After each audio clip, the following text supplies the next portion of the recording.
मकर राशि के जातक भी इंतजार कर रहे होंगे, उनके लिए संक्रांति क्या लेकर आने वाला है, कहाँ बाधाएं हैं, कैसे बाधाएं दूर होंगी? बिल्कुल बिल्कुल। मकर राशि वाले थोड़ी सी है क्या कि 2024 में जिस तरह से मकरा अपने जाल में फंस जाता है, उसी तरह से आप फंसे हुए थे। आप फंसे हुए अपने आप को महसूस भी कर रहे थे। तो मैं आपको बता दूं कि 2025 में संक्रांति के बाद आप धीरे धीरे, जैसे आप कर्ज में डूबे हुए थे, कर्ज आपके धीरे धीरे समाप्त होंगे।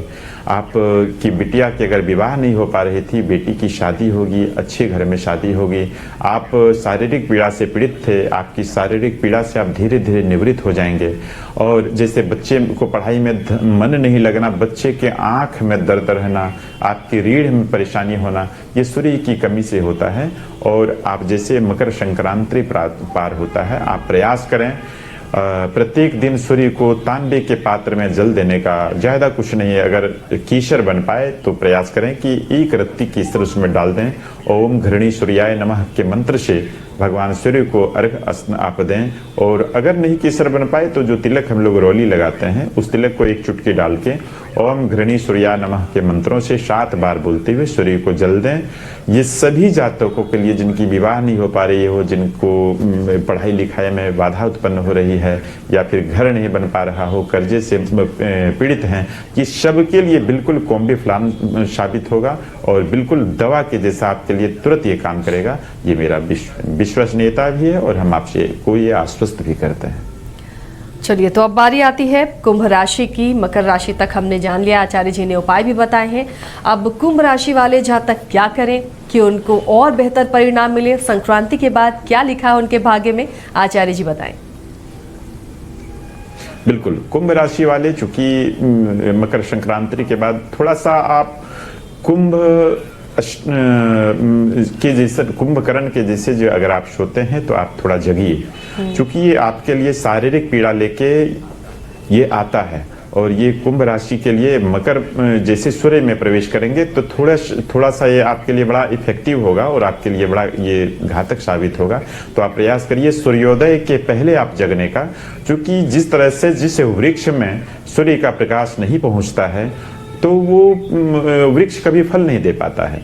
उसी तरीके से अगर सूर्य का प्रकाश आप नहीं लेते हैं, सूर्य का आप जो है वो चीज़ें जो है आप अगर नहीं लेते हैं तो आप उससे वंचित हो जाते हैं। जिस तरह से बिना सूर्य के प्रकाश का फल नहीं होता है, उसी तरीके से आप उसके पॉजिटिव वेव से आप बच जाते हैं, जो आपकी चीज़ों में बड़ा जो है रोकथाम करता है। आपकी चीज़ें होती नहीं है, काम नहीं होती हैं, आप सोचते बहुत, आपका योजना तो बहुत बनता है लेकिन योजना धरातल पर नहीं आता है, सकारात्मक रूप से वो पूरा नहीं हो पाता है। उसका मूल कारण है आप जल्द उठिए और प्रयास करिए। बृहस्पति आपके नीच होने के कारण आपके पैसे आएंगे, जितना जल्द आएंगे उतना ही जल्द आपके हाथ से चले भी जाएंगे। प्रयास करिए बृहस्पतिवार को कोई भी काला वस्त्र नहीं पहनने का। और फिर जो हमने कहा था हल्दी का चूर्ण डाल के स्नान करने के लिए, आप भी बिल्कुल हल्दी का चूर्ण डाल के स्नान करिए। क्योंकि मैं कोई भी मिथ्या और कोई भी इस चीज़ों को फैलाने का प्रयास नहीं करता हूं कि आप बहुत चीज़ें लंबा लिस्ट मैं आपको लिखवा दूं और आप परेशान हो जाएं। मैं छोटी चीज़ों में कैसे आप सफल हों, मैं इसका प्रयास करता हूं और मैं आपको बताता हूं और सफल होंगे आप करके देखिए, बिल्कुल सफलता प्राप्त होगी आपको। चलिए, तो आखिरी राशि बची है आचार्य जी और वो है मीन राशि। मीन राशि वाले जातक के लिए क्या संक्रांति इस बार भाग्य में लेकर आया है? क्या उनकी राशियों पर संक्रांति का असर पड़ रहा है? ये जो योग बन रहा है उसका क्या असर पड़ रहा है? और क्या उपाय, अगर विघ्न है तो कौन से ऐसे उपाय करें कि विघ्न दूर हो? जैसे आशिया जी, मीन राशि वाले के लिए देखा जा रहा है मकर संक्रांति के उपरांत थोड़ी सी आंखों में व्यथा, आंखों में थोड़ी दर्द होगी। आप थोड़ा सा समय पर सोने का प्रयास करें, मोबाइल से थोड़ा दूर रहें। आप बहुत ज़्यादा रील के प्रेमी होते हैं, आप इनसे दूर रहें। हाँ, और थोड़ी सी आप अपने आप को कुंठित और व्यथित ना रखें, आप प्रसन्न रहें। चूँकि आप में एक चीज़ देखते हैं कि आप दूसरे के चीज़ों को देख के, दूसरे का महल को देख के आप अपने झोपड़ी को जलाने लगते हैं, तो इससे आप बचें।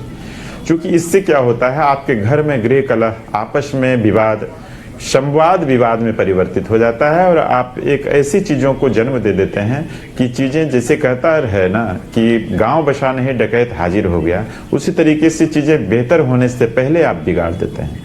तो इसी से बचें, आप प्रयास करें, विवाद से बचें, चीज़ों समय पे भोजन करें, समय पे स्नान करें, समय पे अपने पूरे कार्य को संपादित करें और आप इस तरह के करते चले आएंगे। अब मैं आपको बताता हूँ, आपको किसी भी चीज़ों में कोई कमी नहीं होगी। रही बात, आप थोड़ा सा, जैसे मैंने वहाँ बताया कि हल्दी का चूर्ण डाल के, लेकिन यहाँ पे आप जो है थोड़ा सा आप क्या करेंगे कि हल्दी का चूर्ण और केसर दोनों को मिश्रित करके एक तिलक लगा लें। कोई जरूरी नहीं लोग देखें कि मैं तिलक किया हूँ, मैं अनुभव करूँ कि हमने तिलक किया है। इससे आपका जो है ललाट जागृत होगा और आप जो भूल जाते हैं, चीज़ों को भुलाने की जो आदतें आपकी हैं, ये आपकी याद रहेंगे, सूर्य मजबूत होंगे। तो कहाँ कितना विषय, किस विषय को रखना है, ये आपको बिल्कुल भली भांति पता होगी और तरीके से आप बात कर पाएंगे, तरीके से आपका सारा काम होते चला जाएगा।